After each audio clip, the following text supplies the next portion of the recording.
Hello, in this video I'm gonna show you how to turn on energy saving to improve battery life on MSI Cyborg 15.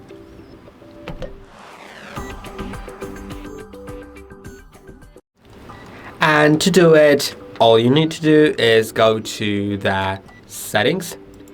Now you can simply go to System, then Power and Battery.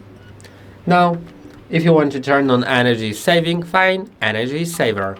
You can enable it manually, and you can enable or disable the option to lower screen brightness while using energy saver. I'm gonna disable that.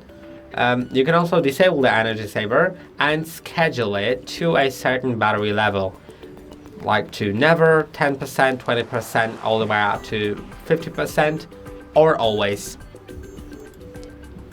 And when it's set to always, then it does the exact same thing as enabling this switch right here.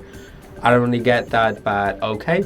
And I hope that this video was helpful. Don't forget to like and subscribe, and see you in the next one.